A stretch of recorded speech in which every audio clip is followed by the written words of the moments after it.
A very good morning to all of you. Myself, Professor Tawal Chandrana, and we know that we are on a data compression subject. Guys, as previously we discussed a unit number 3, it is nothing but a dictionary based technique. In our previous lecture, we discussed the applications where the actual dictionary techniques LZ77, LZ78 and LZW is used. So guys, on our previous lecture we already completed our third unit. It is based on a dictionary techniques, and today onwards we discuss our new unit known as a context based compressions.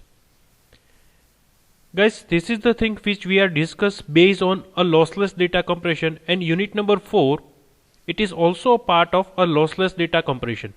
And in this particular unit we discuss a 3 different concept or a numerical concept. We know that a predictions with partials match, it is one of the first concept which we are discussing in unit number 4. In this particular PPM, in short predictions with partials match, we go through the 3 different things is nothing but a basic algorithm, escape symbol and length of context with help of example, and last we discuss the exclusive principles. So all the 4th concept which we'll discuss under the predictions with partials match algorithm. Then later on we discuss the Borrow-Wheeler transformations, it is nothing but a BWT, and later on we discuss about a move to front coding is nothing but a MTF. So guys, it is the small and sweet unit. We just discuss about only 3 algorithm or a technique which is based on a context technology or context scheme, and in this particular context scheme we discuss a PPM, BWT and MTF. So student, previous lecture ની અંદર આપણે third unit already complete કરી લીધું છે, અને last lecture ની અંદર આપણે એપ્લિકેશન ડિસ્કસ કરી હતી ડિક્શનરી બેઝડ ટેકનિક્સ ની. સો આજથી આપણે જે યુનિટ સ્ટાર્ટ કરીએ છીએ એનું નામ છે context based compressions, and it is nothing but a 4th unit of your syllabus a data compression subject. અને જે 3 અલ્ગોરિધમ આપણે સ્ટડી કરવાના છે આ પર્ટિક્યુલર યુનિટ્સની વાત કરીએ તો પહેલો અલ્ગોરિધમ આજે આપણે ડિસ્કસ કરશું is nothing but a PPM, then we discuss about a BWT, and later on we discuss about MTF. So guys, today's lecture is based on a predictions with partials match in form of Bayesian algorithm. So guys, today we discuss a basic theory about PPM, what is PPM, who can introduce this scheme, and what is the basic things or basic procedure to perform a PPM in form of data compression. In short, we can discuss about a basic algorithm. So start with the basic introductions. Predictive coding schemes are the scheme which uses the history of given sequence in predictive manner in order to decide the coding. Predictive word no meaning જ એવો થાય છે કે આપણે gas કરવાનું છે કે next હવે કયા કેરેક્ટર્સ આવી શકે છે. એ ગેસ શેના બેઝ ઉપર કરવાનું છે? બ્લાઇન્ડ ગેસ નથી કરવાનું, એ પ્રીવિયસ હિસ્ટ્રીના બેઝ ઉપર આપણે પ્રિડિક્શન્સ કરશું, અને એ પ્રિડિક્શન્સની હેલ્પ લઈને આપણે નેક્સ્ટ કમ્પ્રેશન્સ પરફોર્મ કરવાની ટ્રાય કરશું. That's why is the name itself say this is predictions based compressions. Predictive coding works on a both text and image. So guys, this is the concept which we are discuss about a lossless data compressions with help of it should be a message in form of text, or if your message should be in form of images. Both the things or both the source data, it should be work with the PPM algorithm. So it should be really helpful, because until now we discuss about whatever the different algorithm in unit 1, 2 and 3, it is only work on a form of a text data source. અત્યાર સુધી આપણે જેટલા પણ algorithm study કર્યા છે unit 1, 2, 3 ની અંદર, એ almost બધા તમારો જો ડેટા સોર્સ અથવા તો તમારી ઇન્ફોર્મેશન્સ ટેક્સ્ટ બેઝ હશે તો એ કમ્પ્રેશન કરીને આપશે. બટ આ 4th યુનિટની અંદર જે ફર્સ્ટ અલ્ગોરિધમ આપણે ડિસ્કસ કરીએ છીએ પ્રિડિક્શન્સ વિથ અ પાર્શિયલ્સ મેચ, એ તમને ટેક્સ્ટ અને તમારો ઇમેજ બંને પ્રકારના ડેટાનું કમ્પ્રેશન્સ જનરેટ કરી દેશે. In case of image, predictive coding predicts the value of next pixel with respect to neighboring pixels. First લાઇનની અંદર જ ડિસ્કસ કર્યું કે નામ પ્રિડિક્શન્સ છે એનો મિનિંગ જ આપણે એવો આઈડેન્ટિફાઈ કરી શકીએ, અથવા તો એ વર્ડનો મિનિંગ જ એવો છે કે you need to gas something. In basis of your historical data. તો જો ઇમેજ કમ્પ્રેશન્સ કરવાનું થશે આ પર્ટિક્યુલર અલ્ગોરિધમથી, તો એ નેક્સ્ટ શું પ્રિડિક્ટ કરીને આપશે, એ તમારા ઇમેજનું નેક્સ્ટ પિક્સલ પ્રિડિક્ટ કરીને આપશે વિથ હેલ્પ ઓફ નેબરિંગ પિક્સલ્સ. એટલે કે બાજુના પિક્સલ્સની હેલ્પથી નેક્સ્ટ પિક્સલ્સ કયું આવવાની ચાન્સીસ છે અથવા તો પોસિબિલિટીઝ છે they can predict it. In case of text, predictive coding predicts the value of next symbols to be encoded with respect to past encoded symbol. As we know that if our information should be part of text, then they can predict a coding. If our information should be in form of image, then they can predict a next pixels. So we start with the predictions with a partial switch is nothing but a PPM. First we discuss what is a PPM. PPM was invented by John Clary and Ian Britton back in 1984. So PPM it should be introduced by two scientists in 1984. The original paper talk about a PPM-A and PPM-B. Guys, PPM is the algorithm name and A, B and C are the version of a particular algorithm. The suffix letter A or a B denote the escape code used in the algorithm. However, the rest of algorithm is roughly the same. So જે PPM A અને B છે, જે prefix code A અને B છે, it is nothing but escape code. અને આપણે આઉટલાઇનની અંદર જ હમણાં ડિસ્કસ કર્યું કે આ યુનિટની અંદર આ પર્ટિક્યુલર મેથડ્સની અંદર આપણે એક એસ્કેપ કોડ એ પર્ટિક્યુલર એક ટોપિક ડિસ્કસ કરશું જ્યાંથી તમને ઇઝીલી આઈડેન્ટિફાઈડ થશે કે એ અને બી એસ્કેપ કોડ શું છે અને પીપીએમ અલ્ગોરિધમ સોલ્વ કરવામાં કઈ રીતે હેલ્પફુલ થશે. બાકીના અલ્ગોરિધમ પ્રોસિજર સેમ રહેશે, just differentiate in form of A and B with help of escape code. PPM-C was presented by Alistair Moffat in the paper of Moffat. Also PPM-C was presented which is PPM-C but using a lazy exclusive. So a PPM-C છે, it is introduced of the another scientist but works same like a PPM algorithm. They have used a third escape word or code is nothing but a C. There are the other variants such as PPM-D, PPM-Z and PPM star, means rest of lots of versions are available for the PPM. The difference between PPM-C and PPM-A or PPM-B are only the probability computations for the escape code. હમણાં જ મેં તમને કીધું કે PPM algorithm રફલી બધા same હશે. Escape code generate કરો અથવા તો એસ્કેપ કોડનો એ અલ્ગોરિધમમાં યુઝ કરો, એ જ વેરિએશન હશે in form of version PPM-C or you can compare with the A or B. The best non-context based algorithm is the PPM algorithm. જો તમે કોઈ context use નથી કરતા, in short escape character use નથી કરતા, so it is the best algorithm you know about a PPM. With help of a different escape, the version should be a different like PPM A, B, C and rest of. The idea of PPM algorithm is elegantly simple because a name itself suggests that it should be predict your next pixel with help of your neighbor data or a neighbor pixels value. So it should be very easy to understand, very simple to generate the code with help of your algorithm. If your data it should be a text based or if your data should be an image, both it should be work in same algorithm with help of PPM. The basic algorithm initially attempts to use the larger context. Context no meaning એવો છે કે તમારા source આલ્ફાબેટ્સનો use કરો, means જેટલા પણ alphabets already તમારી પાસે available છે એ બધાનો યુઝ કરો. The size of larger context is predetermined because આપણી પાસે જે પણ ડેટા સેન્ડર હેન્ડથી રિસીવરને સેન્ડ કરવાનો છે એ ઓલરેડી આપણી પાસે હશે.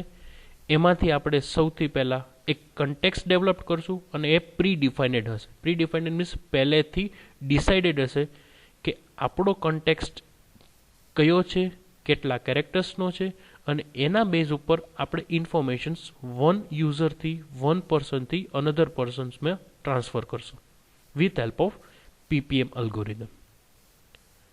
If the symbol is encoded has not previously been encountered in this context, an escape symbol is encoded and the algorithm attempts to use a next smaller context. So generally basic idea એવું આપી દઉં કે કન્ટેક્સનો meaning એવો છે કે તમારે maximum પહેલાં possibilities લઈ લેવાની, પછી શું કરવાનું કે એ જે મેક્સિમમ પોસિબિલિટી છે એમાંથી તમારી ઇન્ફોર્મેશન્સનો વર્ડ અથવા તો કેરેક્ટર્સ ફાઇન્ડ આઉટ કરતા જવાનું, જો અવેલેબલ હોય તો એને સ્મોલર પાર્ટ્સની અંદર ડિવાઈડ કરતા જવાનું અને ફરી વખત એ કન્ટેક્સને મેચ કરાવતા જવાનું. સો મેક્સિમમ એવી ટ્રાય કરવાની કે સ્મોલર પાર્ટ્સની અંદર તમારો એક કન્ટેક્સ્ટ જનરેટ થઈ જાય અને કમ્પ્લીટ ઇન્ફોર્મેશન્સ તમે કન્વે કરી શકો. સો ઇન શોર્ટ તમારે સ્ટ્રિંગના પાર્ટ્સ કરવાના છે, કેરેક્ટર્સ રિમૂવ કરતા જવાના છે અને તમારા કન્ટેક્સ્ટ અને તમારા ઓરિજિનલ મેસેજને મેચ જનરેટ કરવાનું છે. If the symbol has not occurred in the context either, the size of context is further reduced. હમણાં જ મેં તમને વાત કરી કે જે પ્રમાણે તમે કેરેક્ટર્સ મેચ કરાવતા જાઓ છો, જો કેરેક્ટર્સ મેચ નથી થતો તો ફરી વખત એને તમારે એઝ અ સાઇઝ રિડ્યુસ કરતું જવાનું છે. હમણાં હું તમને અલ્ગોરિધમ સમજાવું એટલે તમને ઓટોમેટિકલી આઈડિયા આવી જશે. This process continue until either we obtain a context that has previously been encountered. સો આ પ્રોસેસ ક્યાં સુધી કરવાની?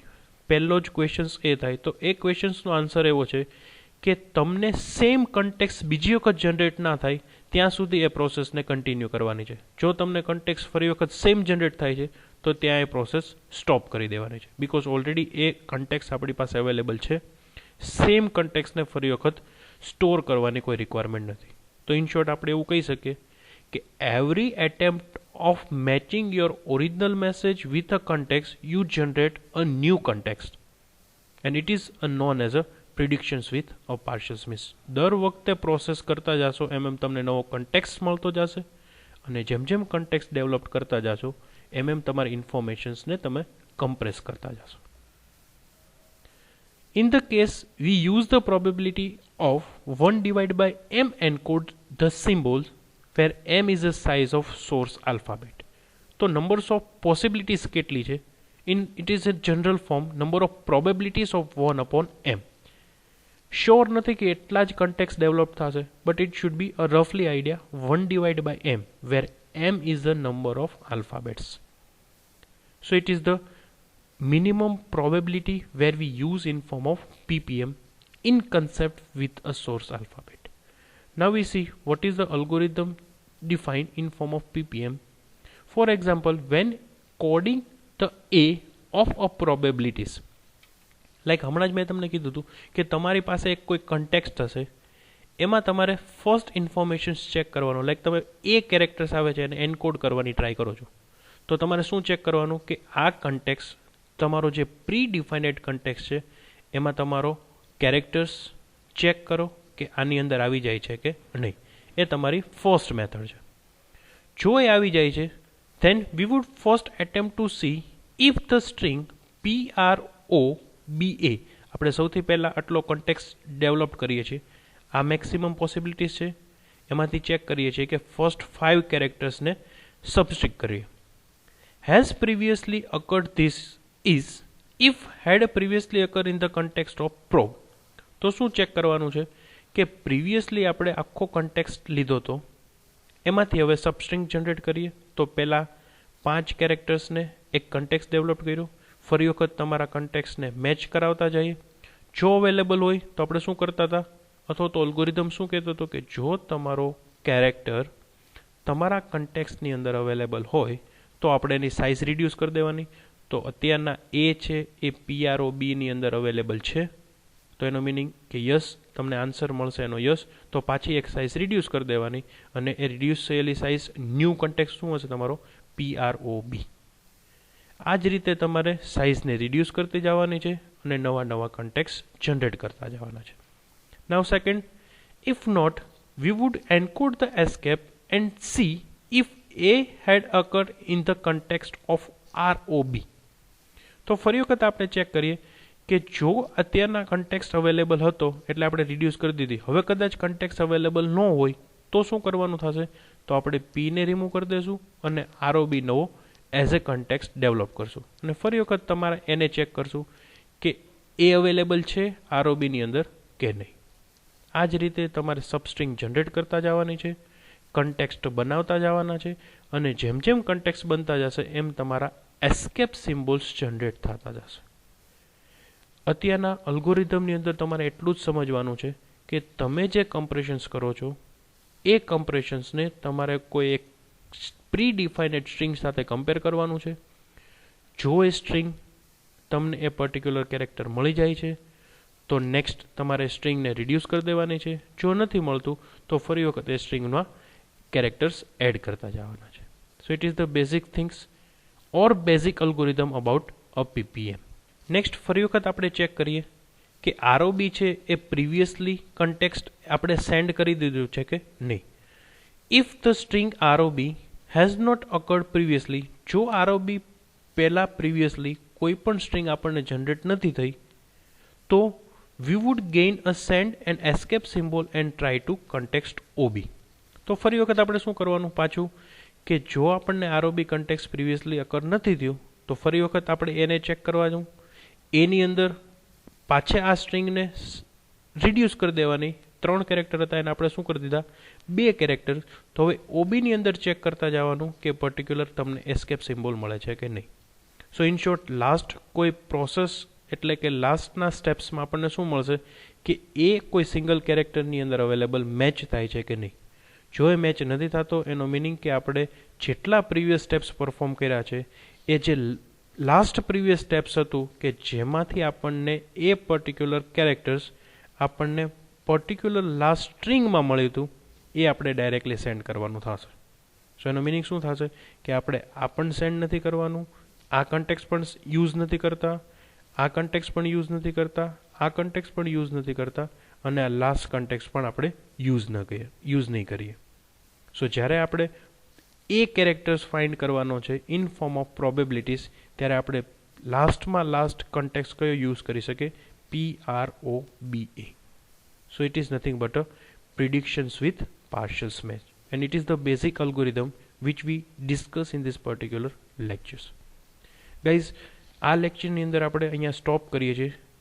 નેક્સ્ટ લેક્ચરની અંદર આનો એસ્કેપ સિમ્બોલ શું છે એની વિશે ડિટેલમાં સ્ટડી કરશું. ધેન એ એસ્કેપ સિમ્બોલ સમજાઈ જાય પછી આપણે એનું કોઈ એક્ઝામ્પલ સમજશું. ધેન તે discuss about a principles of PPM. So I hope you are enjoying my lecture. I hope you are learn what is PPM and the basic algorithm about PPM. Thank you so much.